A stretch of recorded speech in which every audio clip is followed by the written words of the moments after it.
من الدنيا والدين.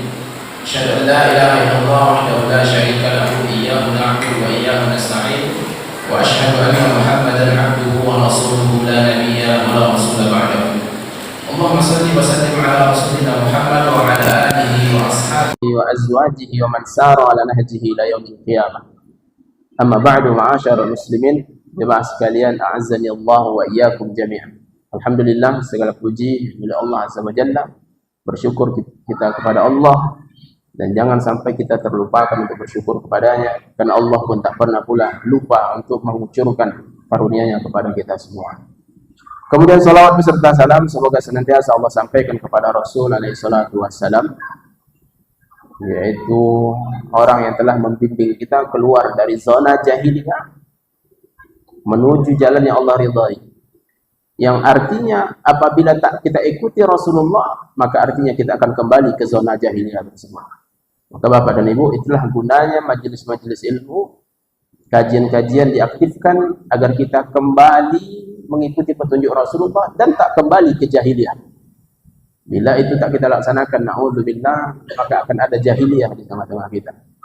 Bapak dan Ibu dimulakan Allah Subhanahu wa taala. Hari-hari sekarang ini kita kaum muslimin kehilangan sosok untuk dijadikan model idola, sehingga idola kaum muslimin itu jadi liar. Sampai kita temukan ada seorang anak namanya, maaf ini Bapak, kita kajian itu bukan untuk menyindir tapi menyampaikan kebenaran. Ada anak namanya Mesut Ozil, saya temui itu. Ada namanya Mix Raju. Mohon maaf kalau ada yang sama, kesamaan namanya. Ada nama-nama yang John itu. Kan? Jadi Bapak dan Ibu, kenapa bisa terjadi penamaan seperti ini? Dan itu juga pernah terjadi di masa Rasulullah. Lalu Rasulullah rubah nama sahabatnya satu persatu. Jadi Bapak dan Ibu, ternyata sumber masalahnya adalah karena kita kehilangan sosok idola. Yang menjadi idola kita saat sekarang ini adalah apa yang terlihat dan tampak di layar, di televisi, di sosial media. Lalu kita tengok kehebatan orang-orang ini tadi, hebat di sini dan di situ, padahal itu semua fiksi. Lalu kita tengok kehebatan, nanti ada artis ini, dia bisa mengalahkan Vietnam dia sendirian. Itu fiksi, hayalan. Nah Bapak dan Ibu, ternyata di dalam Islam sosok yang seperti itu ada, nyata, bukan hayalan. Tetapi karena jarang dikaji, jarang dibuka, sehingga tak tertanam di dada kita menjadi idola kita. Sehingga menjadi idola adalah apa-apa yang ada di layar sana. Maka oleh karena itu Ibu dan Bapak, sosok-sosok yang menakjubkan itu semua ada pada generasi yang menakjubkan, yaitu generasi Rasulullah sallallahu alaihi wasallam. Ketika Rasul mengatakan khairun nasi qarni, sebaik-baik manusia adalah generasiku. Jadi manusia ini sudah ada generasi Nabi Adam ada, generasi Nabi Nuh ada, generasi Nabi Musa ada, generasi Nabi Isa ada, generasi sekarang abad 21 ada, generasi milenial ada, generasi Z sekarang itu ada. Tetapi dari semua generasi ini, yang terbaik kata Rasulullah adalah generasiku, yaitu para sahabat Nabi. Artinya pada generasi Nabi itu sangat banyak hal yang mengagumkan. Maka itulah harusnya kita mulai buka lembaran-lembaran mereka, agar kembalilah idola kita ini menjadi lurus. Sehingga alhamdulillah berada di depan kita ini kitab Suwar min Hayati Sahabat, gambaran-gambaran bagaimana para sahabat Nabi, kehidupan para sahabat Nabi. Kita akan buka lembaran-lembaran ini. Dan ini ditulis oleh Abdurrahman Ra'fat Basha. Beliau dari Dimashq, dari Suriah. Kemudian melanjutkan studinya ke Kairo, Mesir. Beliau lahir pada tahun 1920, wafat tahun 1986. Usianya 66 tahun. Kemudian setelah selesai dia kuliah belajar di bidang sastra bahasa.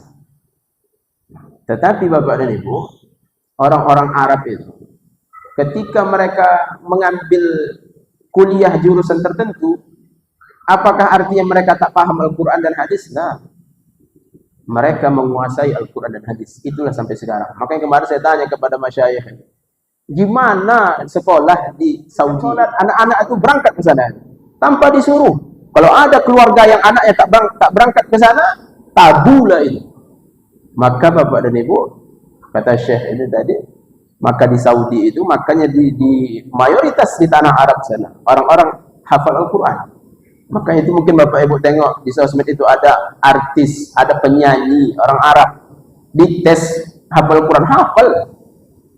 Karena seperti itu sistem mereka, sistem pendidikan. Nah, begitu pula Abdurrahman Rafat Basyah. Beliau ini mendalami tentang sastra bahasa, tetapi beliau telah menguasai Al-Quran, tentunya hadis-hadis. Nah, kemudian dituangkannya lah ilmunya tentang para sahabat Nabi tadi dengan bahasa sastra, sehingga tersusunlah kitab ini yang ada di tengah kita, Taqsuar min Hayatis Sahabah. Beliau tulis dengan sastra-sastra bahasa yang luar biasa. Nah, jadi Bapak dan Ibu, mudah-mudahan apa yang akan kita kaji nanti ini kembali menimbulkan rasa kagum yang luar biasa kepada orang yang luar biasa. Sehingga kagum kita ini tak ke pemain bola saja. Kagum kita nggak ke artis ini, tapi kepada orang yang memang benar-benar luar biasa, bukan fiksi dan buat-buatan apalagi hayalan. Nah, sekarang bersama kita di awal pembahasan ini adalah seorang sahabat yang mulia yang bernama Sa'id bin Amir Al-Jumahi. Sa'id bin Amir Al-Jumahi. Muallif di dalam pembahasannya ini, diawalinya lah pembahasan setiap para sahabat Nabi ini dengan kata-kata mutiara. Kata-kata mutiara untuk Sa'id bin Amir Al-Jumahi adalah rajulun ishtara al-akhirata bid-dunya wa atharallaha wa rasulahu ala siwahuma. Beliau ini adalah seseorang yang lebih mengutamakan Allah, lebih mengutamakan akhirat, lebih mengutamakan Allah dan Rasulnya, dan dia membeli akhirat dengan dunia. Dibelinya dunia tadi, dibelinya akhirat tadi dengan kehidupannya dunia. Maksudnya digadaikan ya dunia ini, dicampakkan ya dunia ini, supaya dapat akhirat. Dan dia selalu memprioritaskan Allah dan Rasulnya. Inilah yang disampaikan oleh al-mu'arrikhun, para sejarawan. Jadi inilah kata-kata mutiara tentang Sa'id bin Amir Al-Jumahi. Pertanyaan kita di awal dan akan terjawab di akhir nanti, kenapa bisa ada kata-kata mutiara seperti itu? Bahwa ini sahabat membeli kehidupan akhirat dengan dunianya. Digadaikannya, dicampakkannya dunianya supaya dapat akhirat. Kok bisa seperti itu? Itu pertanyaannya nanti akan terjawab di akhir pembahasan kita. Bapak dan Ibu dimuliakan Allah SWT. Mulailah di sini diceritakan bahwa Sa'id bin Amir Al-Jumahi adalah salah seorang anak muda. Anak muda ini, wahai anak muda, dengar baik-baik. Beliau adalah seorang anak muda, satu dari ribuan orang-orang yang Allah lembutkan hatinya.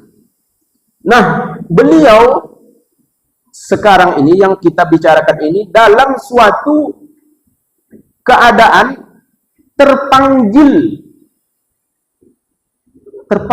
untuk hadir memenuhi panggilan pembesar-pembesar Quraisy. Jadi para pembesar-pembesar kafir Quraisy, orang-orang musyrikun, orang-orang kafirun, mereka mengumandangkan pengumuman untuk berkumpul masyarakat. Lalu Sa'id bin Amir Al-Jumahi pun terpanggil untuk hadir di sana. Apa masalahnya? Kok bisa ada pengumuman untuk berkumpul, untuk hadir semua masyarakat? Apa kasusnya? Apa masalah? Liyashhadu masra'a Khubayb bin Adi, untuk menyaksikan eksekusi Khubayb bin Adi, salah seorang sahabat Rasulullah sallallahu alaihi wasallam. Jadi ada seorang sahabat Nabi yang bernama Khubayb bin Adi radhiyallahu anhu akan dieksekusi oleh orang-orang kafir di Mekah. Sedangkan Sa'id bin Amir Al-Jumahi belum muslim, masih kafir ketika itu. Beliau terpanggil untuk menyaksikan itu. Nah, sebelum kita lanjutkan lagi Bapak dan Ibu, apa kronologi kejadian Khubayb bin Adi ini sehingga mau dieksekusi? Jadi ini terjadi setelah perang Badar. Perang Badar, orang-orang kafir, orang-orang musyrikin kalah total, memalukan, kalah dalam keadaan memalukan. Sudah kalah lagi, tertawan keluarganya, banyak tertawan bersama Rasulullah SAW.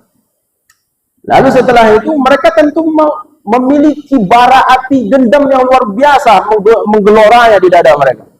Mereka sangat dendam ini kepada Nabi Muhammad dan para sahabatnya. Lalu berikutnya terjadi pula perang yang kedua, yaitu perang Uhud. Nah, di perang Uhud itu kaum muslimin kalah. Setelah kalah, Rasulullah SAW mengutus 10 orang untuk mengintai orang-orang kafir di Mekah tadi. Itu Rasulullah di Madinah, orang-orang kafir Mekah di Mekah. Jaraknya lebih kurang 450 km. Kayak dari sini ke ke tebing tinggi mungkin, ke Medan. 450 km. Lalu Rasulullah utus 10 orang untuk menjadi mata-mata memantau apa yang dilakukan oleh orang-orang kafir di Mekah ini. Berangkatlah 10 orang ini. Salah satunya adalah Khubayb bin Adi radhiyallahu anhu. Berangkatlah mereka. Begitu mereka sudah dekat ke Mekah, mereka tentu membawa perbekalan makanan mereka. Ini mereka berangkat jaraknya 450 km, subhanallah. Begitu dan mendekati Mekah, mereka istirahat sejenak, mereka makan, ambil perbekalan kurma ajwa. Kurmanya itu ada tanda yang berbeda antara kurma Mekah dengan kurma Madinah. Setelah mereka makan kurma tadi, mereka buang biji kurmanya di tengah jalan. Lalu nampak oleh seorang perempuan wanita pengembala kambing bijinya. Inilah takdir Allah tadi. Dapat oleh si pengembala kambing. Ditengoknya. Ini kurma Yasrib dari Madinah ini. Berarti ada orang Madinah di sini. Nah, bocor mata-mata ini. Berarti ada orang Madinah di sini. Disampaikanlah ke penduduk Mekah. Orang kafir Quraisy. Akhirnya mereka beramai-ramai mencari. Dapatlah 10 orangnya. 10 orang ini pun terkepung, memanjatlah ke atas bukit. Lalu 3 orang di awalnya mereka kasih. Mereka sudah mengepung 10 orang kaum muslimin tadi, diberi tawaran. Kalian ayolah turun, kami tak akan membunuh kalian, kalian akan aman, ayo turun. Turun 3 orang, termasuk Khubayb bin Adi tadi. Rupanya dikicuh oleh orang-orang kafir ini. Khubayb bin Adi pun akan ditawan, lalu sampailah ke pembahasan tadinya akan dieksekusi. Yang 7 orang tidak mau. Dikomandoi oleh Asim radhiyallahu anhu. Beliau membantah, tidak ada keselamatan, tidak ada jaminan bersama orang kafir, enggak ada. Dia pun berperang, berjuang. Sebelum dia berjuang, dia berdoa kepada Allah. Allahumma balligh anna ila Rasulillah. Kepada Ibu, doanya pemimpin kelompok kaum muslimin ini tadi, ya Allah, tolong sampaikan keadaan kami ini ke Rasulullah. Ini Bapak dan Ibu, terbayang kita. Kematian udah di depan mata. Kalau kita di kejadian seperti itu, mungkin satu permintaan kita juga sama, tapi ujungnya berbeda. Ya Allah, sampaikan kabar saya kepada anak istri. Kita seperti itu. Tetapi sahabat ini, luar biasanya iman mereka, sudah terjepit kematian di depan mata. Yang diingat bukan anak istri, tapi Rasulullah. Ya Allah, tolong sampaikan kabar kami kepada Rasulullah. Lalu Allah pun menyampaikan, mengijabah doanya. Rasulullah pun langsung dapat kabarnya. Rasulullah ceritakan kepada kaum muslimin bahwa saudara kita sedang dalam keadaan terpojok. Sehingga 7 orang tadi pun meninggal dunia. Khubayb bin Adi dibawa. Lalu singkat cerita, Khubayb bin Adi mau dieksekusi. Nah, dalam wujud aksi balas dendam terhadap perang Badar. Perang Badar banyak pemuka kaum musyrikin, orang-orang kafir, pemuka masyarakat. Abu Jahal mati di sana, Umayyah bin Khalaf mati, banyak yang mati di perang Badar itu. Inilah wujud balas dendamnya. Maka diumumkanlah, ayo sama-sama hadir menyaksikan pembantaian Khubayb bin Adi dan Sa'id bin Amir al-Jumahi hadir di sana. Bapak dan Ibu dimuliakan Allah SWT. Di sana juga hadir seperti Abu Sufyan bin Harbin. Ini Abu Sufyan belum Islam lagi. Abu Sufyan Islamnya ketika Fathu Makkah, penaklukan Makkah. Ini Abu Sufyan masih dalam keadaan kafir, hadir juga di situ Abu Sufyan. Kemudian ada juga Safwan bin Umayyah. Ini pemuka-pemuka kafir Quraisy hadir semuanya di sana. Ingin menyaksikan proses eksekusi ini. Dan selain mereka berdua dari orang-orang pembesar Quraisy. Lalu para wanita pun dan anak-anak serta anak-anak muda mendorong-dorong Khubayb bin Adi. Didorong-dorong menuju ke tempat kematiannya, tempat pembantaiannya, dalam rangka liyantaqimu min Muhammadin, untuk balas dendam terhadap Nabi Muhammad sallallahu alaihi wasallam. Dan ini adalah wujud dari liya'tharu liqatlahum fi badrin biqatlihi, untuk melampiaskan korban-korban yang telah meninggal dari orang musyrikin di perang Badar tadi dengan membunuh ini tadi. Itu tujuannya. Nah, begitu sampai di tiang salib, ini Khubayb bin Adi akan dieksekusi di tiang salib. Tiba-tiba beliau pun mengeluarkan sebuah suara, Khubayb bin Adi tadi. Ini bercerita, ini Sa'id bin Amir bercerita. Suaranya tadi adalah, in syi'tum an tatrukuni arka'u raka'ataini qabla masra'i faf'alu. Jika kalian mau, maka biarkanlah saya untuk melaksanakan solat 2 rakaat. Lalu mereka pun membiarkannya. Lalu Sa'id bin Amir yang masih dalam keadaan kafir menyaksikan bagaimana solatnya Khubayb bin Adi dalam keadaan tenang di detik-detik kematiannya. Tenang saja. Udah mulai kagum nih. Kok bisa mau dieksekusi tapi tenang? Subhanallah. Kita mau dieksekusi cari duit kan? Nah, dan itu berkurang hukumannya. Allahu Akbar. Ini bapak-bapak tenang. Subhanallah. Kagumlah Sa'id bin Amir. Lalu setelah selesai solat, Khubayb bin Adi pun menghadap ke masyarakat tadi. Lalu mengeluarkan sebuah kalimat. Wallahi laula an tazunnu anni ataltu salata jaza'an min al-maut lastakthartu min as-salat. Demi Allah, kalaulah bukan saya khawatir kalian berprasangka bahwa aku solat ini karena takut mati, kalaulah bukan karena aku khawatir kalian berprasangka bahwa aku solat ini karena takut mati, niscaya akan kupanjangkan lagi dan kuperbanyak solat ini.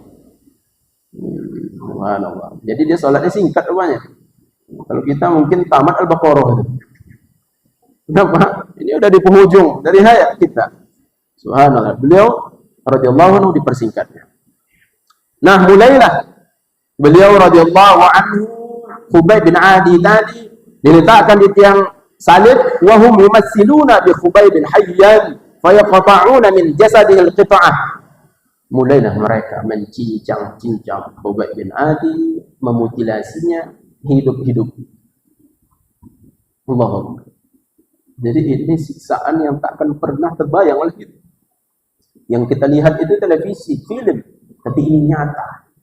Lalu ada yang lebih mengagumkan, yang membuat kita kagum dari peristiwa ini tadi, bukan hanya ketahanan imannya tadi menjalankan itu, tetapi kalimat berikutnya, beliau dalam keadaan dieksekusi seperti itu, lalu diolok-olok oleh orang-orang kafir. Orang-orang kafir itu mengatakan, atuhibbu an yakuna Muhammadun makanaka wa anta najid. Mau enggak kamu, sukakah kamu seandainya Muhammad di posisi kamu, sedangkan kamu dalam keadaan selamat. Tukar tempat dengan Muhammad. Nabi Muhammad sekarang dieksekusi, engkau yang selamat. Maukah kamu, senangkah kamu seperti itu?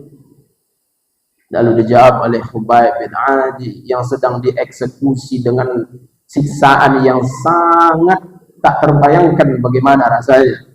Lalu beliau pun menjawab, waddima'u tanzifu minhu, dalam keadaan darah berkucuran dari tubuhnya. Dia sedang ditanya dengan pertanyaan yang berkaitan dengan Rasulullah, dengan menghinakan Rasulullah, menghinakan Islam. Darah sedang berkucuran di tubuhnya. Lalu keluarlah jawaban darinya dalam keadaan seperti itu, wallahi ma uhibbu an akuna aminan wadi'an fi ahli wa waladi wa anna Muhammadan yu'khazu bi syauqah. Demi Allah, aku tak senang, aku tak merasa senang seandainya aku dalam keadaan aman, bebas bersama keluargaku dan anak-anakku, sedangkan Nabi Muhammad SAW tertusuk duri. Sedangkan Nabi Muhammad tertusuk duri, tak kuridhoi, walaupun aku ketika itu dalam keadaan aman. Jadi Bapak dan Ibu di belakang Allah SWT, dalam keadaan yang genting seperti ini, kita mungkin tertusuk duri sawit itu luar biasa denyutnya yang kita bayangkan. Tidak ada lagi yang kita bayangkan selain sakit kita. Tidak ada. Suami, istri kita, anak kita marahi semuanya. Tidak peduli lagi, yang peduli dengan rasa sakit. Tetapi Khubayb bin Adi radhiyallahu anhu tak ingat dengan rasa sakitnya tadi ketika ditanya tentang Nabi Muhammad. Bahkan beliau ingat pula kepada Nabi Muhammad SAW. Takut Nabi Muhammad tertusuk satu duri. Subhanallah.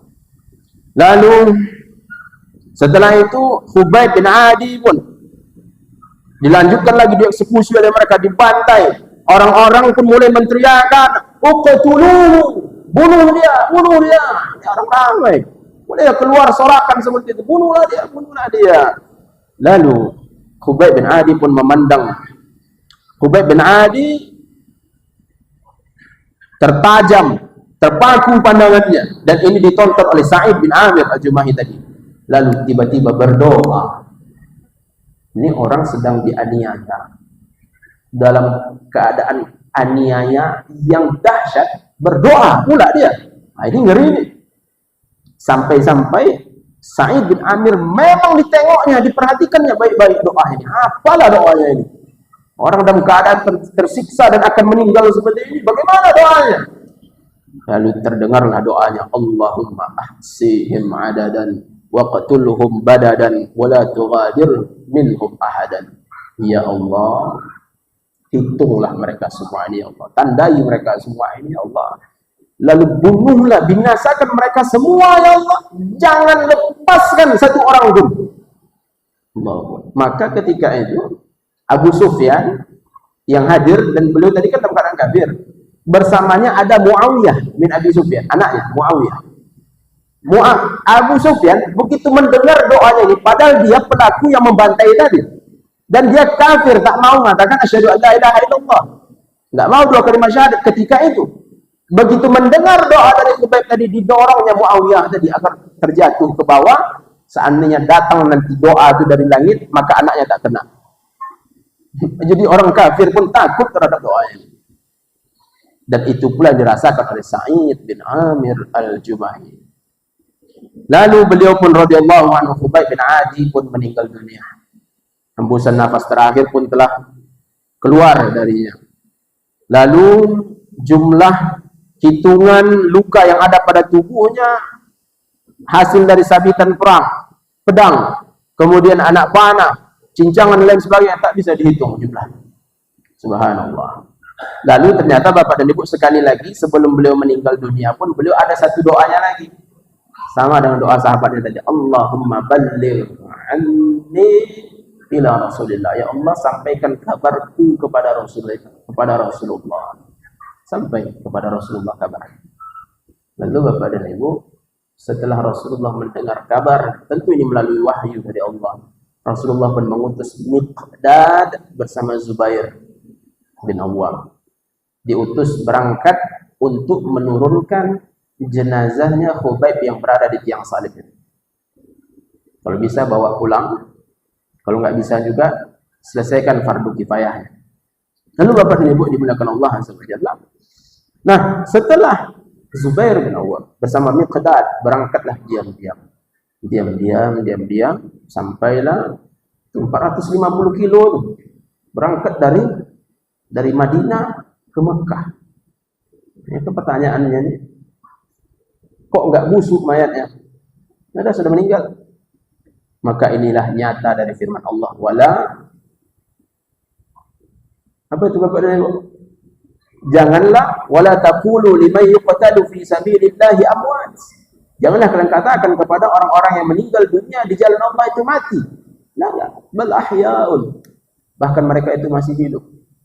Jadi orang-orang yang meninggal dunia di jalan Allah, jihad berjuang di jalan Allah, mereka seperti hidup lagi. Maka enggak ada istilah busuk mayatnya lah. Zubair bin Awam bersama Miqdad, diturunkannya lah diam-diam jenazah Khubayb bin Adi tadi, diturunkannya, lalu dinaikkannya ke atas kudanya, mau dibawa lari. Sebelum mereka jauh, ketahuan, dikejar oleh orang-orang kafir Quraisy. Maka Zubair bin Awam dengan berberat hati tadi, karena dalam keadaan seperti itu dikejar, beliau pun melepaskan jenazah Khubayb tadi. Tetapi di sini ada sesuatu Allah tunjukkan tanda-tanda kebesarannya. Khubayb bin Adi begitu terlepas dari kudanya Zubair bin Awam, langsung ditelan oleh bumi. Maka Khubayb bin Adi pun mendapat gelar Bali'ul Ardi. Beliau adalah orang yang ditelan oleh bumi. Allah selamatkan jenazahnya. Radhiyallahu anhu. Ini Khubayb bin Adi. Selesai. Kembali ke Sa'id bin Amir al-Jumahi, pembahasan kita.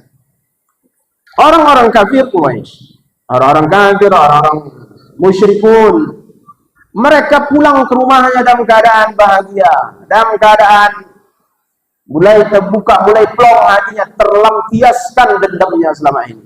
Tetapi Sa'id bin Amir al-Jumahi, apa yang terjadi? Kana yarahu fi hulmihi idza nama. Sa'id bin Amir terus melihat Khubayb bin Adi, peristiwa tadi ketika beliau tidur. Ketika beliau tidur, mimpi kejadian tadi. Wa yarahu bi khayalihi wa huwa mustayqizun. Bahkan melihat kejadian itu ketika dia dalam keadaan termenung, ketika dia dalam keadaan terjaga, terhayal oleh dia kejadian-kejadian kepada Khubayb bin Adi tadi. Lalu terus itu terbayang bagaimana sholat 2 rakaatnya yang begitu tenangnya di depan tiang salib tadi. Nah, kemudian terbayang lagi di telinganya, tadi di mata, sekarang di telinganya terbayang-bayang, terngiang-ngiang doanya Khubayb bin Adi tadi. Ya Allah, hitung mereka semua, binasakan mereka semua, jangan engkau lepaskan satu pun. Dan dia, Sa'id bin Amir al-Jumahi, merasa bahwa dia hadir di sana, dan dia pun merasa bahwa dia pun akan ditimpa sesuatu. Apakah akan datang petir dari langit yang menyambar dia, atau akan turun batu yang besar menimpa dia? Itu yang terus terbayang di benaknya oleh Sa'id bin Amir al-Jumahi.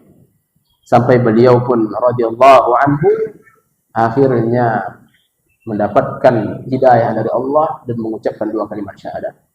Sa'id bin Amir al-Jumahi pun masuk Islam. Setelah masuk Islam, beliau pun hajar Sa'id ila Madinah. Beliau pun berhijrah, ditinggalkannya Makkah, pergi ke Madinah. Beliau pun lazama Rasulullah sallallahu alaihi. Dia terus mulazamah bersama Rasulullah sallallahu alaihi wasallam. Lalu wasyahida ma'u Khaybar wa ma ba'daha min al-ghazawat. Bahkan beliau ikut di dalam perang Khaybar bersama Rasulullah. Kemudian lagi di peperangan-peperangan lainnya bersama Rasulullah, ikut Sa'id bin Amir al-Jumahi. Begitu Nabi sallallahu alaihi wasallam telah pindah ke sisi Allah, atau istilahnya telah Allah panggil. Rasulullah telah Allah panggil, maka zalla min ba'dihi sayfan maslulan fi aidi khalifatayhi Abi Bakar wa Umar. Maka Sa'id bin Amir al-Jumahi tadi pun menjadi pedang yang terhunus untuk 2 khalifah, yaitu Khalifah Abu Bakar Siddiq dan Khalifah Umar bin Khattab. Tetap dia mengikuti pengganti-pengganti Rasulullah sallallahu alaihi wasallam. Nah, semua para sahabatnya dan para sahabat Nabi sudah tahu nih, bahwa Sa'id bin Amir al-Jumahi ini adalah orang yang luar biasa cintanya kepada akhirat, dan dia jual, dia gadaikan dunianya ini untuk akhiratnya. Mereka semua sudah kenal, Abu Bakar sudah kenal, Umar sudah kenal dengan Sa'id bin Amir al-Jumahi. Nah, kemudian Bapak dan Ibu, sampailah di masa Umar bin Khattab radhiyallahu anhu. Begitu Umar secara terpaksa dipilih menjadi khalifah mengganti Abu Bakar Siddiq. Jadi Bapak dan Ibu, kalau kita telusuri orang-orang mulia dari masa Rasulullah, kemudian para ulama, mereka itu semuanya memperoleh jabatan itu dengan dipaksa. Abu Bakar itu terpaksa oleh Umar. Umar yang menyorong-nyorong Abu Bakar tadi. Abu Bakar terpaksa. Umar terpaksa juga oleh Abu Bakar tadi. Abu Bakar ketika dia sakit, dalam keadaan wajahnya itu sakitnya itu, ditunjuknya langsung Umar. Umar menolak, dibentak oleh Abu Bakar. Nanti mudah-mudahan kita sampai ke sana. Akhirnya Umar pun menjadi khalifah, Amirul Mukminin secara terpaksa. Utsman pun secara terpaksa, Ali secara terpaksa. Jadi Bapak Ibu dan lain-lainnya, termasuk Sa'id bin Amir nanti ada juga jabatannya secara terpaksa juga. Jadi sejarah Bapak Ibu, ternyata orang-orang saleh yang Allah ridhai dan Allah rahmati, mereka terhadap jabatan mereka selalu dipaksa. Jadi Bapak dan Ibu ini dimuliakan Allah Azza wa Jalla, inilah hendaknya kita terhadap yang namanya jabatan, jangan pernah kita tergila-gila mencarinya, mengejarnya. Nah, ketika Umar bin Khattab telah dilantik menjadi khalifah, telah dibaiat, Sa'id bin Amir mendatangi Umar. Sa'id mendatangi Umar. Dia pun berkata, "Ya Umar, wahai Umar, usika an takhsyallaha bin nas wa la takhsyan nasa fillah." Aku wasiatkan kepada engkau, wahai Umar, agar kamu takut kepada Allah terhadap manusia. Maksudnya engkau takut kepada Allah dalam praktekmu kepada manusia. Ketika kamu berbicara, maka kamu berbicara kepada manusia dengan esensi takut kepada Allah. Maksudnya jangan berbohong, jangan janji palsu, jangan pencitraan, dan lain sebagainya. Ketika kamu menerapkan hukum kepada manusia, terapkan hukum dengan adil, karena takut kepada Allah. Ketika ada yang coba membacking ini dan itu, ketika ada kasus, tetap tegakkan keadilan. Jangan takut kepada manusia, tapi tetap takut kepada Allah. Takutlah engkau kepada Allah dalam praktekmu kepada manusia. Wala takhsyan nasa fillah, dan jangan kamu takut kepada orang-orang terhadap Allah. Jangan kamu gara-gara takut kepada orang-orang tadi terabaikan takut kepada Allah Subhanahu wa taala. Jadi teruslah menjadi prioritas engkau, wahai pemimpin kaum muslimin, yaitu takut kepada Allah. Walla yukhalifa qawluka fi'laka, dan jangan sampai wahai Umar, ucapanmu tak sama dengan perbuatanmu. Dan di dalam surah As-Saff Allah jelaskan itu, kabura maqtan 'indallahi an taqulu ma la taf'alun. Allah sangat besar kemurkaannya kepada orang yang berbicara namun tak mengerjakan apa yang dia bicarakan. Lalu ada kemarin jemaah bertanya tentang pembahasan ini. Bagaimana Ustaz menanggapi orang yang mendakwahi, mengajak, menasihati tetapi dia tak berbuat, Ustaz? Ini kan banyak itu. Sehingga kita terkadang karena yang menasihati tadi ini orangnya tak berbuat, dia berbicara menyampaikan ke kita begini, tetapi orang yang berbicara tak berbuat begitu. Akhirnya kita abaikan. Maka Bapak dan Ibu hati-hati. Hati-hati, karena sejatinya prinsipnya di dalam Islam yang menjadi poin utama adalah ucapannya itu. Ucapannya telah masuk ke kuping kita. Mau siapapun yang berbicara, hati-hati. Artinya kita sudah punya tanggung jawab di hadapan Allah. Nanti di akhirat kita akan ditanya, alam ya'tikum nadhir? Allah bertanya ke kita, belumkah datang kepadamu orang yang memperingatkanmu? Lalu kita pun menjawab, na'udzubillah. Qalu bala qad ja'ana nadhir. Iya ya Allah, telah datang kepada kami orang yang memberikan peringatan, menasihati kami. Fakadzabna, lalu kami dustakan dia. Maka Bapak dan Ibu, siapapun yang berbicara, sifat dia, apakah dia berbuat atau tidak, apakah dia tak mengikuti perintah Allah, apakah dia melaksanakan larangan-larangan Allah, itu urusan dia dengan Allah. Dan urusan kita kepada Allah adalah nasihat dia sudah masuk ke telinga kita. Maka Bapak dan Ibu, jangan sampai ada nasihat yang masuk ke telinga kita lalu kita tolak gara-gara orang ini begini. Di akhirat tak Allah itu tidak Allah tanya. Yang Allah tanya adalah alam ya'tikum nadhir, sudah sampaikah kepadamu peringatan itu? Kalau sudah sampai tadi, maka harus terus kita perhatikan nasihat-nasihat siapapun orangnya tadi. Nah, ini nasihat dari Sa'id bin Amir al-Jumahi. Wahai Umar, ucapanmu jangan berbeda dengan perbuatanmu. Jangan sampai bahasamu manis tapi perbuatanmu pahit atau lain sebagainya. Fa inna khairal qawli ma saddaqahu al-fi'lu. Karena sebaik-baik ucapan adalah ucapan yang sama dengan perbuatannya. Ini Sa'id bin Amir al-Jumahi menasihati Umar. Umar ini luar biasa.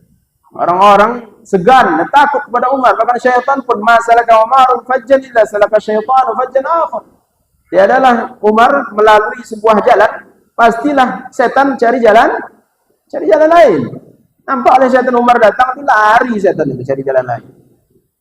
Tapi ini pula beda sama kita, Pak, kan? Kita di mana kita berjalan, apalagi gelap-gelap itu bergoyang pohon mangga. Baca ayat kursi sudah. Allah. Kalau itu terjadi, Bapak dan Ibu hati-hati. Berarti setan nyaman sama kita. Ini setan gelisah dan takut kepada Umar bin Khattab. Nah, ini Sa'id menasihati Umar radhiyallahu anhu. Lalu beliau pun melanjutkan lagi, wahai Umar, panjang nasihatnya. Aqim wajhaka liman wallaka Allahu amrahu min ba'idil muslimin wa qaribihim. Tegakkan wajahmu kepada orang-orang yang telah Allah berikan kepadamu urusan mereka. Baik orang-orang muslim yang jauh maupun orang muslim yang dekat. Artinya, tataplah masyarakatmu itu, wahai Umar. Perhatikan masyarakatmu, wahai Umar. Wa ahibba lahum ma tuhibbu li nafsika wa ahli baitika. Dan cintailah masyarakatmu sebagaimana engkau cintai dirimu sendiri dan engkau cintai keluargamu. Wakrah lahum ma takrah li nafsika wa ahli baitika. Dan bencilah kepada masyarakatmu sebagaimana engkau benci apa yang ada pada dirimu dan keluargamu. Jadi kalau kamu benci kepada sesuatu pada dirimu dan pada keluargamu, maka kepada masyarakatmu harus seperti itu juga bencimu. Jika kamu cinta pada dirimu terhadap sesuatu dan keluargamu terhadap sesuatu, maka pada masyarakatmu harus seperti itu. Tapi kalimat awalnya, aqim wajhaka. Dirikanlah wajahmu. Hadapkan wajahmu. Tatap wajahmu. Artinya lihat masyarakatmu. Jadi Bapak dan Ibu yang dimuliakan Allah. Inilah prinsip dan konsep kepemimpinan di dalam Islam ini. Seorang pemimpin harus melihat masyarakatnya. Bapak dan Ibu, kita selalu sampaikan bahwa kajian ini bukan untuk menyindir, tetapi untuk menggali ilmu dan introspeksi bersama. Kita yang hadir di masjid ini, siapa saja itu bisa jadi pemimpin. Pemimpin punya jabatan tentunya. Siapa saja kita ini suatu hari bisa jadi Allah titipkan amanah. Itu terjadi pada Bani Israel. Ketika Bani Israel meminta kepada Nabi Musa, minta kepada Allah, wahai Nabi Musa, untuk menentukan seorang raja yang akan memimpin kita, mengalahkan raja yang zalim itu. Tiba-tiba Allah pilih Talut. Innallaha qad ba'atsa lakum Taluta malika. Sesungguhnya Allah telah memilih Talut untuk kalian sebagai raja kalian, pemimpin kalian. Dibantah oleh Bani Israel. Anna lahul mulku alaina walam ya'ti sa'atan minal ma'. Bagaimana bisa Talut ini menjadi raja pemimpin kita? Dia tak punya harta, tak berharta, orang biasa. Jadi Bapak dan Ibu, di sini isyarat dari Allah, qulillahumma malikal mulki tu'til mulka man tasha. Katakanlah wahai Muhammad, ya Allah, engkaulah yang memiliki kerajaan, kekuasaan, dan engkaulah memberikan kekuasaan kepada siapa saja engkau kehendaki. Maka di antara kita ini boleh jadi Allah berikan kekuasaan suatu hari nanti. Dan bila itu terjadi, maka ingatlah pesan Sa'id bin Amir al-Jumahi kepada Umar tadi. Angkat wajahmu wahai Umar. Tatap masyarakat. Jadi inilah yang hilang di tengah pemimpin-pemimpin kaum muslimin saat ini. Ya. Wajah pemimpin kaum muslimin saat ini di berbagai tempat, dimanapun, kita tak usah katakan di negara ini, di mana-mana, wajah mereka, wajah pemimpin tadi terhalang oleh tembok kantornya. Sudah terhalang oleh tembok kantornya, terhalang lagi oleh Satpol PP depannya. Sudah terhalang oleh Satpol PP, terhalang lagi oleh pagarnya. Sehingga tak nampak di jalan itu seperti apa, jalan banyak berlubang. Seperti apa anak putus pendidikan. Seperti apa banyak orang miskin yang sulit mencari kehidupan. Seperti apa agama tak ditegakkan. Seperti apa nilai-nilai agama semakin krisis. Seperti apa pergaulan bebas mulai merajalela. Seperti apa generasi muda hampir hancur kandas. Tak nampak oleh pemimpin kita. Kenapa? Terhalang oleh tembok. Kenapa tadi? Wajahnya tak diangkatnya Bapak dan Ibu. Dan bila Bapak dan Ibu memiliki nanti, bila Allah rezekikan, karuniakan itu kepada Bapak dan Ibu, ingat pesan Sa'id bin Amir, angkat wajah kita. Jangan sibukkan untuk membuat spanduk ini dan itu. Kan itu yang selalu terjadi. Di mana-mana dipasang spanduk. Ya Allah. Seandainya spanduk itu setiap 1 meter ada spanduk, tak ada gunanya. Tengok para ulama, orang-orang mulia. Di kalangan ulama saja, Imam Malik, Abu Hanifah, Imam Ahmad, Imam Syafi'i rahimahullah ta'ala, tidak ada spanduk foto mereka, tidak ada. Tapi dunia mengenalnya. Kenapa? Karena ini adalah kerjaan Allah. Inna Allah idza ahabbal abda nada Jibril. Sesungguhnya Allah apabila mencintai seorang hamba, Allah panggil Jibril. Ya Jibril, inni ahbabtu fulanan. Dan seterusnya. Wahai Jibril, aku mencintai ini, maka kamu cintai juga orang itu. Lalu Jibril pun mencintai orang itu. Lalu Jibril pergi ke langit dunia, mengumumkan ke seluruh malaikat yang di langit dunia ini. Wahai seluruh malaikat, Allah mencintai si fulan, maka kalian cintai juga orang itu. Maka seluruh penduduk langit pun mencintai orang itu. Fayudha'u lahul qabul fil ardi. Lalu orang ini pun Allah letakkan diterima di mana-mana di dunia ini. Jadi kerja memviralkan itu kerjaan Allah banyak. Jadi nggak usah direpotkan dengan cetak baliho. Itu hanya kerjaan orang yang punya printing biasanya. Ini Bapak dan Ibu dimuliakan Allah Azza wa Jalla. Sa'id bin Amir beri nasihat kepada Umar, angkat kepalamu. Kemudian setelah itu Umar pun menjawab. Maka kita lanjutkan sejenak. Ya, setelah mendengar azan salat Isya. Hadza sallallahu alaihi wasallam. Kepada Ibu ini dimuliakan Allah Azza wa Jalla. Setelah mendengar nasihat dari Sa'id bin Amir Al-Jumahi yang cukup panjang kepada Umar bin Khattab, dan Umar pun bertanya, "Wa man yastati'u dzalika ya Sa'id?" Siapa yang sanggup menjalankan semua nasihatmu tadi wahai Sa'id? Dijawab oleh Sa'id, yang sanggup melaksanakannya adalah seorang laki-laki seperti engkau, yaitu yang Allah titipkan urusan kaum muslimin kepadanya, dan tidak ada lagi selain engkau wahai Umar bin Khattab. Nah, setelah selesai perbicaraan seperti itu, Umar mendapat nasihat, dan Umar sebelumnya memang sudah tahu rekam jejak Sa'id bin Amir Al-Jumahi. Yang dilakukan oleh Umar berikutnya, Umar pun memanggil Sa'id tadi. Lalu Umar pun mengatakan, "Ya Sa'id, inna muwalluka ala ahli Hijz."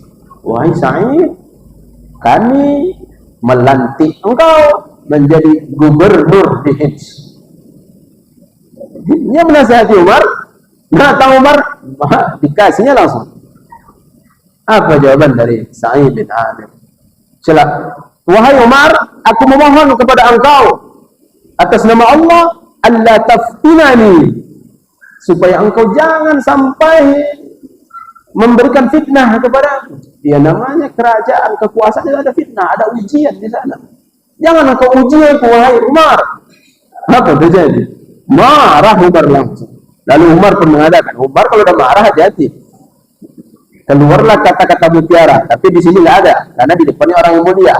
Kalau bukan orang mulia, nah itu banyak kosakata yang disensor itu.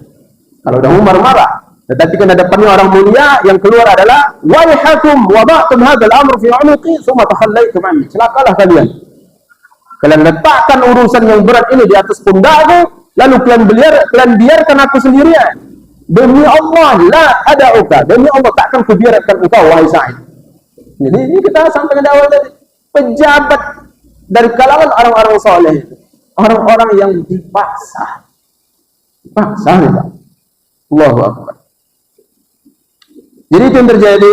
Akhirnya Sa'id bin Amir Al-Jumahi menjadi gubernur di Hims, di Syam. Lalu beliau pun sebelum berangkat, sebelum ke sana, Umar pun berkata, "Ala nufrid laka rizqan." Apakah enggak kita tentukan berapa nominal rezeki untuk kamu nanti? Masukan per bulannya berapa? Ini kan kayak itu biasanya kalau ada jabatan, ada pekerjaan. Dijawab oleh Sa'id bin Amir. Apa? Untuk apa aku lakukan itu? Untuk apa kita tentukan itu, wahai Amirul Mukminin? Sesungguhnya yang ada di Baitul Mal untuk kebutuhan pokokku itu sudah cukup. Sudah terpenuhi kebutuhan-kebutuhanku. Lalu beliau pun berangkat ke Hims, menjalankan amanah dari Amirul Mukminin menjadi gubernur. Nah, tak lama setelah itu, lalu Amirul Mukminin Umar bin Khattab radhiyallahu anhu, dan memang seperti inilah gaya kepemimpinan Umar. Beliau terus memonitoring bagaimana keadaan kaum muslimin, bagaimana keadaan negaranya dan masyarakatnya, terus dipantau oleh Umar. Lalu Umar pun meminta kepada orang di Hims tadi, uktubu li asma'a fuqara'ikum hatta asudda hajatahum. Tuliskan untukku nama orang-orang fakir dan miskin. Orang-orang fakir. Orang fakir ini Pak beda dengan miskin. Miskin itu adalah orang yang berada di garis perbatasan, hanya bisa garis ekonomi hanya bisa memenuhi kebutuhan pokok dan tak tercapai. Maksudnya kalau makan pokok itu adalah nasi dengan lauk, dia bisa nasi dengan garam, itu miskin. Fakir di bawah itu, yaitu orang-orang yang tidak bisa memenuhi kebutuhan pokoknya. Jadi Umar minta tuliskan nama orang-orang fakir dari daerah Hagadan Hims ini, sehingga aku pun membantu untuk menutupi kebutuhan pokok mereka. Lalu dikirimkanlah kepada Umar ke Madinah sebuah kitab, sebuah buku. Di dalam buku tadi ada nama orang-orang fakir, daftar nama orang-orang fakir. Lalu Umar pun membuka buku tadi, dibaca oleh Umar, fulan, nama orang-orang tadi. Yang nulis ini bukan Said tadi. Yang nulis buku ini bukan Said. Jadi fulan, tiba-tiba di tengah-tengah daftar nama itu ada nama Sa'id bin Amir. Ada nama gubernur tadi, Sa'id bin Amir. Kita memang kadang seperti itu juga, pejabat-pejabat itu ada namanya, tetapi paling bawah, tanda tangan pakai stempel. Ini seperti itu biasanya. Tetapi ini ada daftarnya, namanya bukan di bawah, di tengah-tengah deretan nama orang-orang fakir tadi. Dan Umar bertanya, jangan-jangan beda lagi orangnya. Waban Sa'id bin Amir, siapa Sa'id bin Amir ini? Lalu dijawablah oleh utusan dari Amiruna, pemimpin kami di Hims itu. Lalu Umar pun sontak kaget, Amirukum fakir, kata Umar. Gubernur kalian fakir? Kaget Umar, subhanallah. Dijawab oleh yang membawa surat ini, iya wahai Amirul Mukminin, wa wallahi innahu latamurru alaihi al-ayyam at-tiwal wa la yuqadu fi baitihi narun. Demi Allah, wahai Amirul Mukminin, pernah berlalu beberapa hari yang cukup panjang. Beberapa hari yang cukup panjang pernah berlalu dan di rumahnya tak ada dihidupkan api. Artinya tak berasap rumahnya. Kalau artinya kalau rumah itu tak berasap atau tak ada apinya, maka artinya yang pertama tak masak, yang kedua tak ada penerangan, obor lampu nggak ada. Ya alhamdulillah pejabat sekarang banyak juga seperti itu di seluruh dunia nih. Kita berbicara seluruh dunia, rumah mereka nggak juga berasap kan itu. Tapi sekali berasap datang mobil damkar, Allahu. Ini seperti itu. Karena kemajuan teknologi makanya nggak berasap. Kalau sekarang, kalau dulu karena statusnya ekonominya di bawah garis kemiskinan, nggak ada asapnya, nggak ada masak di rumahnya, nggak ada lampu, obor di rumahnya. Lalu Umar pun menangis sampai-sampai air matanya itu membasahi jenggotnya. Bagaimana coba? Tangisan yang bisa membasahi jenggot kita. Itu bukan tangisan ecek-ecek itu. Tangisan benar-benar yang serius tangisannya itu. Maka kita pun harus bertanya juga, kapan terakhir kita menangis? Apakah ketika meninggal dunia keluarga? Allah. Maka perlu kita renungi introspeksi kita bahwa ada masalah di air mata kita. Harusnya air mata kita selalu keluar Bapak dan Ibu ketika membaca Al-Quran, ketika memperhatikan bagaimana ayat-ayat Allah yang tersurat dan yang tersirat. Banyak ayat-ayat Allah. Harusnya banyak semuanya itu yang di sekeliling kita bisa memancing air mata kita untuk keluar. Kalau tak keluar dan hanya di momen-momen seperti itu musibah, itu adalah air mata yang biasa. Bahkan ada sesuatu yang harus kita perbaiki di hati kita. Umar menangis mendengar informasi seperti itu. Lalu Umar pun mengatakan, sampaikan kepadanya salam dari saya. Lalu Umar mengambil alfa dinarin, 1000 dinar. 1 dinar itu 4,25 gram emas. Kalau 4 gram berarti 4 juta. 4 juta kali 1000. Berapa? 4 miliar.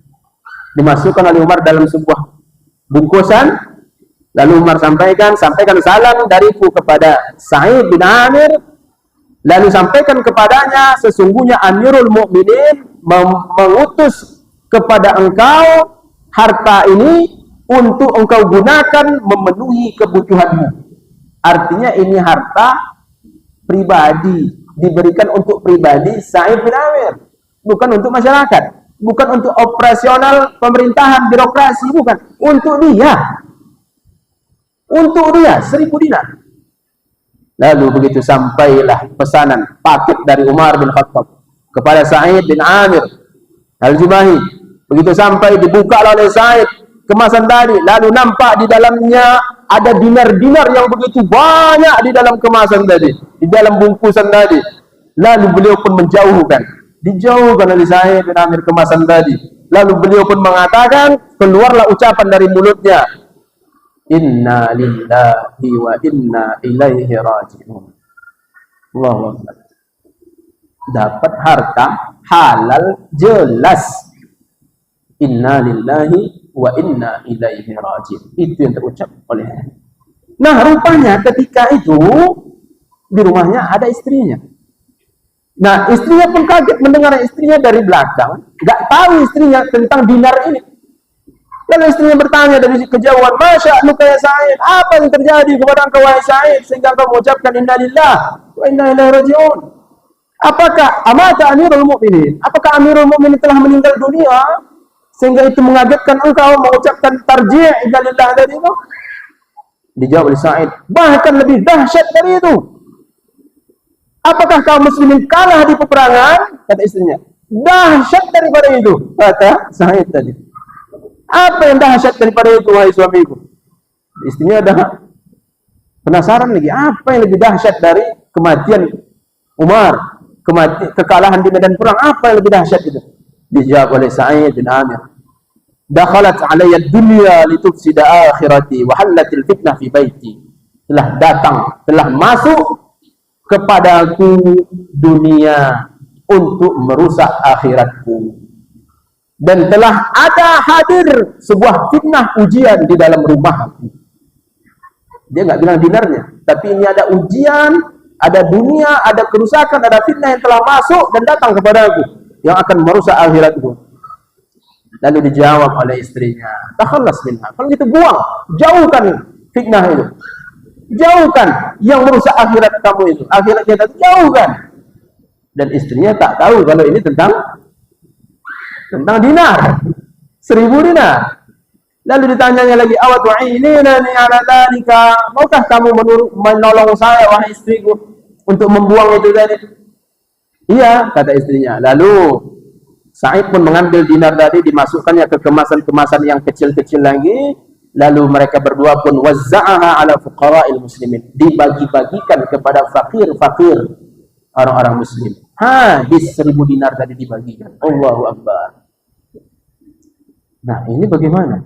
Mungkin kalau kita di posisi Sa'id tadi, bukan habis dibagikan, bungkusnya pun habis. Itu kalau kita. Tetapi luar biasa, habis dibagi-bagikan.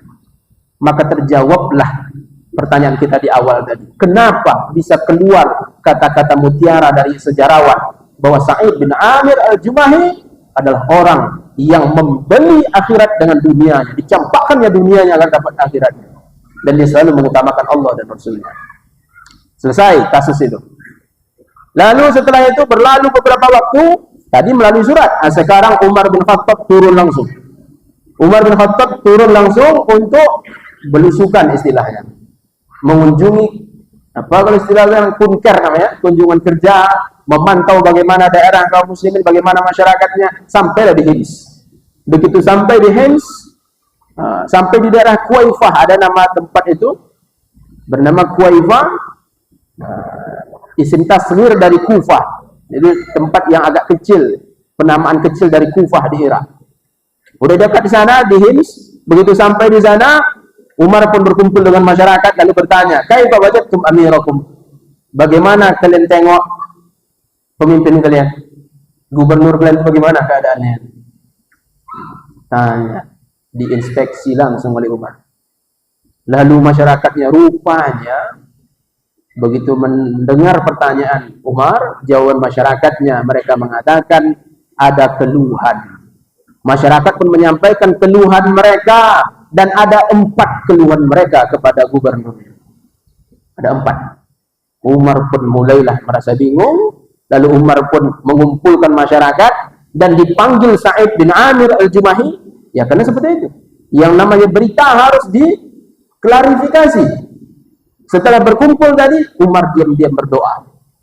Umar berdoa kepada Allah, Allah yukhayyiba zanni fihi. Ya Allah, jangan engkau kecewakan dugaanku terhadap Sa'id.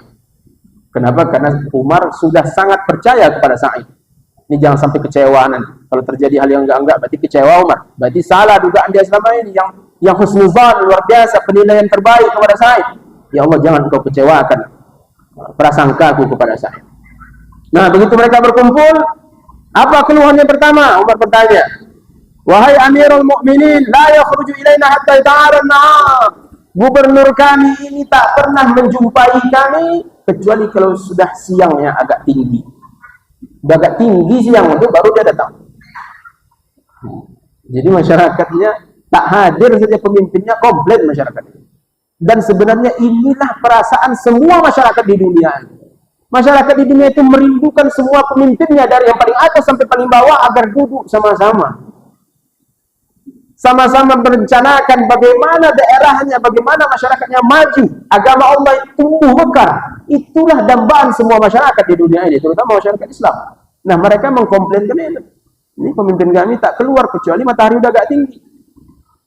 Lalu Umar pun bertanya, apa pendapatmu wahai Sa'id? Lalu Sa'id diam.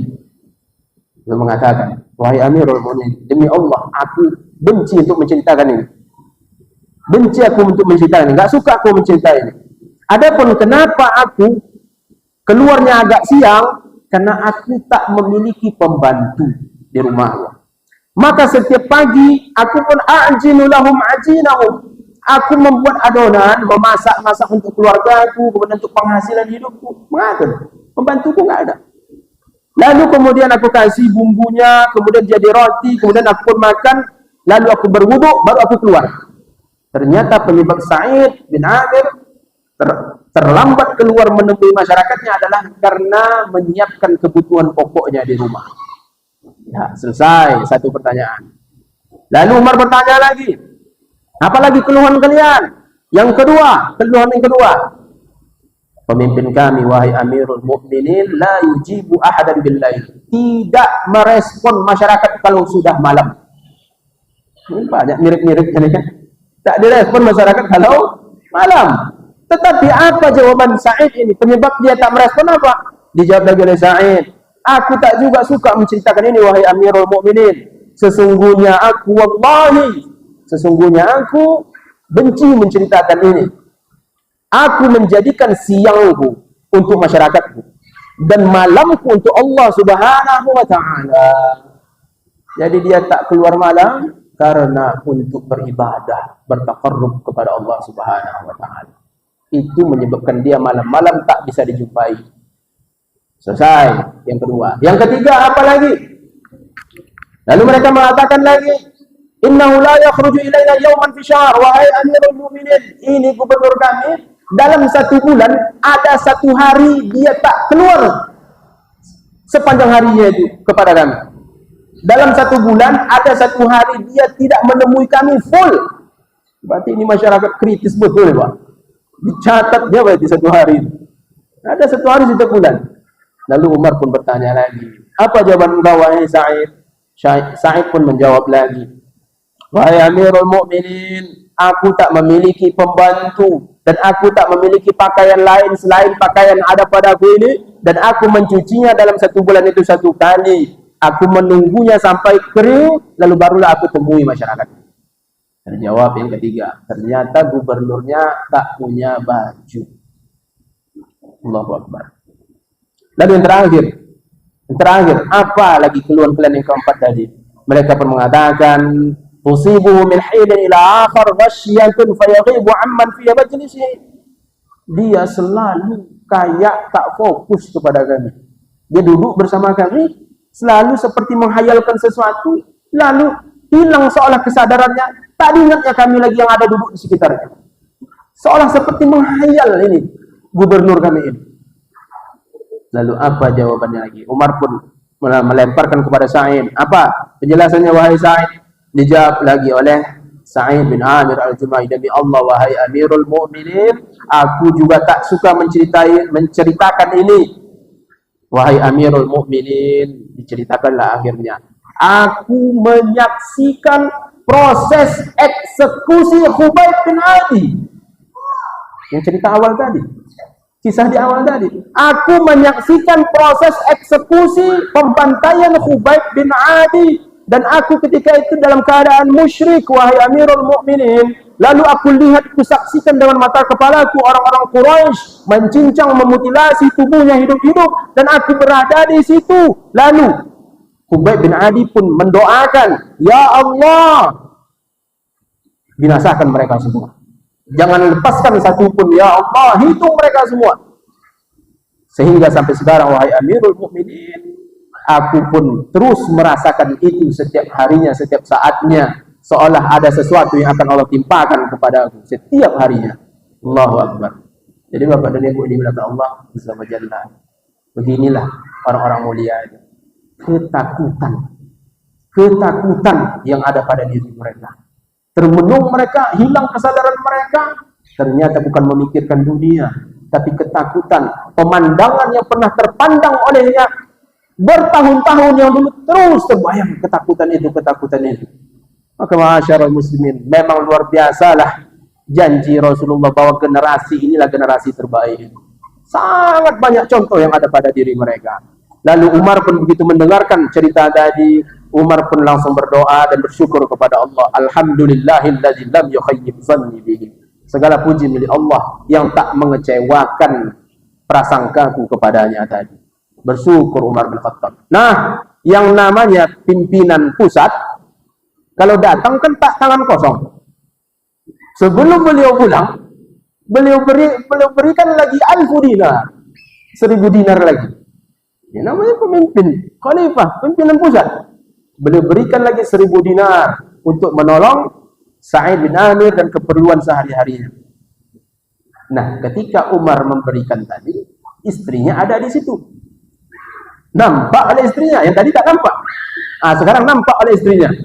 Lalu begitu nampak oleh istrinya pun langsung mengucapkan, beda dengan Sa'id tadi. Kalau Sa'id begitu dapat langsung ucapannya innalillah. Istrinya begitu dapat, nampak oleh istrinya, ucapan dari istrinya, alhamdulillah billadzi aghnana an khidmatika. Segala puji bagi Allah Subhanahu wa taala yang telah membantu kita untuk dalam ini kebutuhan pokok nanti yang akan membantu semuanya tadi itu. Wahai suamiku, belilah kebutuhan pokok kita ini. Ambillah upah, sewalah pembantu, kata istrinya. Bolehlah, perempuan kan seperti itu fitrahnya.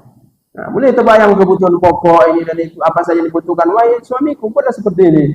Lalu dijawab oleh Sa'id bin Amir. Memang terbukti kata-kata mutiara di awal tadi. Dijawab oleh Sa'id.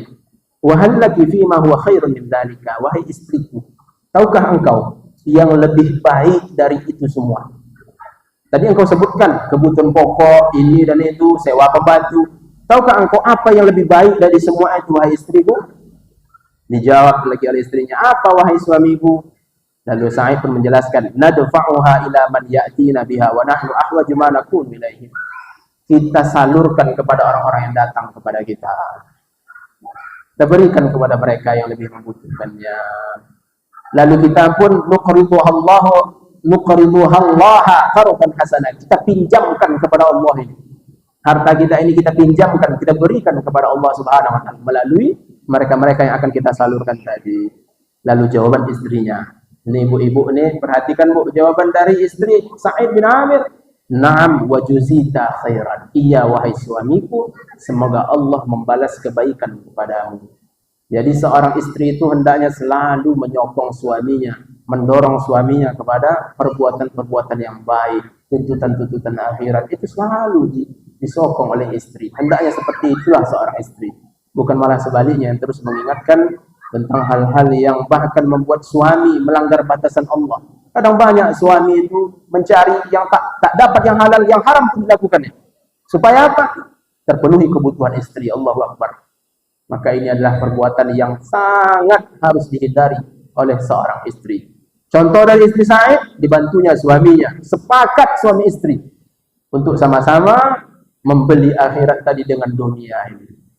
Lalu sebelum mereka berangkat dari tempat duduknya, 1000 dinar tadi pun habis dibagi-bagikan. Radhiyallahu an Sa'id bin Amir al-Jumahi. Lalu muallif pun mengatakan penutupnya, semoga Allah meridhai Sa'id bin Amir al-Jumahi, yaitu orang-orang yang di antara orang-orang yang yu'thiruna ala anfusihim walau kanat bihim khasasah, yaitu orang-orang yang selalu mendahulukan orang lain dibandingkan dirinya, padahal dirinya sendiri sangat membutuhkan. Jadi Bapak dan Ibu dimuliakan Allah, ini satu contoh yang sangat menakjubkan. Masih banyak contoh-contoh berikutnya. Jadi mulailah kita alihkan idola kita. Ini idola yang terbaik. Ada ternyata yang memang nyata, bukan halusinasi, bukan fiksi, bukan dongeng, bukan cerita-cerita saja. Ini nyata. Yang pertama yang telah kita buka sejarahnya, lembaran-lembarannya adalah Sa'id bin Amir al-Jumahi. Mudah-mudahan menjadi inspirasi dan idola kita, terkhusus anak-anak kita, dan menjadi edukasi kepada kita semua. Sebelum ditutup, ada pertanyaan Pak, Bu? Bapak-bapak ada pertanyaan? Nggak ada, alhamdulillah. Berarti jelas Pak ya. Mudah-mudahan menjadi inspirasi, kemudian menjadi introspeksi untuk kita semua, dan bermanfaat untuk kita dan masa depan kita, terutama di akhirat. Hadza sallallahu alaihi Muhammad. Subhanakallahumma wa bihamdika, asyhadu an la ilaha illa anta, astaghfiruka wa atubu ilaik. Assalamualaikum warahmatullahi wabarakatuh.